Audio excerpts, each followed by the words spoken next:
तो finally dark के creators का एक और शो आ चुका है और इसके 8वें एपिसोड तक तो मैं बस यही सोच रहा था। What the hell happened here?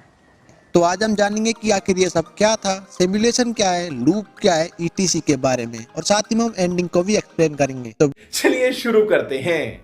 तो कहानी की स्टार्टिंग होती है मोरा फ्रैंकलिन के साथ में, जो कि कैब्रस नाम की एक शिप पर बैठी हुई थी और साथ ही में उसके साथ काफी सारे पैसेंजर्स थे जो कि नॉर्थ अमेरिका जा रहे होते हैं। और हमें बताया जाता है कि इससे पहले इस कंपनी का एक और शिप था जिसका नाम था प्रोमेथियस, जो कि डूब चुका था। अब basically Prometheus bird Greek mythology से लिया गया है, जो कि एक तरह के लूप को दर्शाता है, जो कि हमें पता भी है कि शो भी एक लूप पर ही डेडिकेटेड है। यहाँ पे शिप के सारे पैसेंजर्स एक लूप को फॉलो करते हैं जो कि 8 दिन तक चलता है और हर लूप की एंडिंग पे सबके सब तबाह हो जाता है और सारे के सारे पैसेंजर मारे जाते हैं और फिर से उनका रिवर्स होता है दूसरे लूप। और इसी तरह से ग्रीक माइथोलॉजी में भी बताया गया था कि आखिर इंसान अपने मोह माया के चक्कर में लूप में फंस जाता है। यहाँ पे संसार के लूप से वो कभी भी बाहर नहीं आ पाता, बिल्कुल इस शिप के पैसेंजर्स की तरह। यहाँ पे वो भी अपने इमोशंस की वजह से इस लूप में फंस चुके थे और यही बात मोरा के फादर भी कहता है। And every time they die, because they can't get rid of their emotions.